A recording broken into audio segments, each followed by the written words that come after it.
Hey everybody, Jim Powers with MaryvilleSaints.com and Saints Vision as we catch up with our coaches during the week this week, and a light week for our soccer programs as they only have one more non-conference game, but a big one for our men coming up on Friday night against Lindenwood, and joining us is their head coach, David Korn. And David, last weekend, probably not the ideal start that you guys wanted. You draw with Davenport and then fall to a very talented Ohio Valley team. But a lot of positives came out of those two games last week. Yeah, I mean, they were challenging two games for us. So I think when we looked at the schedule, we wanted to play against two teams that we knew would be, from an NCAA standpoint, good preparation. Obviously, our goal is to be in that environment. And I thought the first game against Davenport, we had some really good attacking moments for our first regular season match, some good takeaways, and just made a few mistakes that, unfortunately, good teams are going to take advantage of. So I think the resolve of the guys and certain aspects of the game was good to see and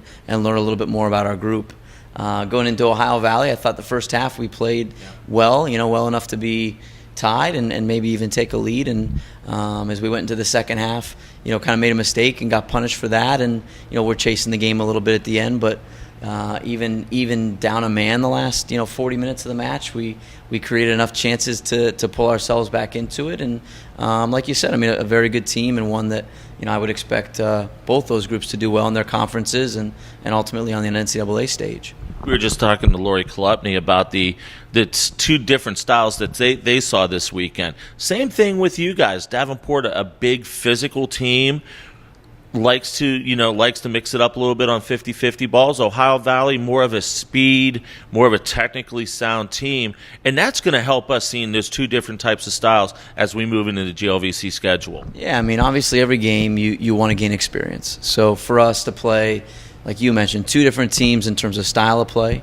two different teams in terms of formation, and play them in two different environments. We had to play, basically on a Friday-Sunday type schedule, which is what we're going to have to do in conference. And again, some teams will look more like a Davenport, some teams will look more like an Ohio Valley. And for us now, Lindenwood is going to be another opportunity to gain some experience and play against a talented team and have different challenges, which will hopefully continue to help us grow as a team throughout the season. JD with a couple of assists the other night. Really good to see him going. But what I think I'm more impressed with is how the freshmen are really mixing in nicely in the lineup with a lot of the veterans. Yeah, I mean, I've been really impressed with where our newcomers came in, and I think our contributions across the field, from Andrew at center back, in our central midfield, not just freshmen but newcomers, both in Mohamed Saniang, Eob, I think both have done a great job centrally for us. And then to see some of the attacking flair from some of our newcomers like Cedric, Mirza, Grady on the wing. I mean, I think those guys have mixed in with, a good returning group. And to be honest, I think we might see even more contributions from some other of our newcomers here over the next few games. So we're excited about that.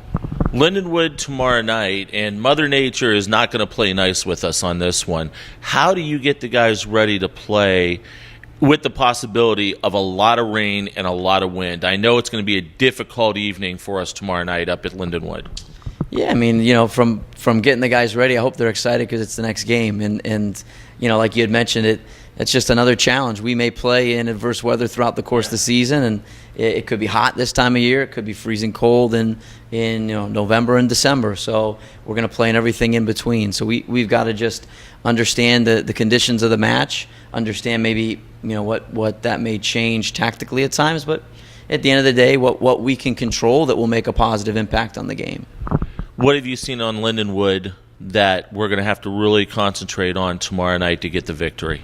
Yeah, I mean, I think they've have two good forwards that can create chances, and each of them with a little bit different characteristics. I think a team that not only can score on the run of play, but is good on restarts, and that's going to be a common theme of a lot of the teams we play. So obviously a coach that's been there a long time and understands the league in Division II, and so we're from that standpoint expecting a team to be really prepared and really ready to play, and we're excited. I think it's another really good opportunity for us. No doubt about it. Good luck tomorrow night. We'll talk next week. Thanks. Appreciate it, Jim. David Korn joins us. The match tomorrow night, 7:30 up in St. Charles at Lindenwood University. If you can't make it, they will have video and they will have live stats. If you can't follow that, follow our Twitter feed at Maryville Saints. We'll keep you updated all night long about what our men's soccer team is doing up at Lindenwood. For Coach, I'm Jim Powers. Thanks so much for tuning in to MaryvilleSaints.com and Saints Vision. Have a great week, and as always, go Saints. Go Saints.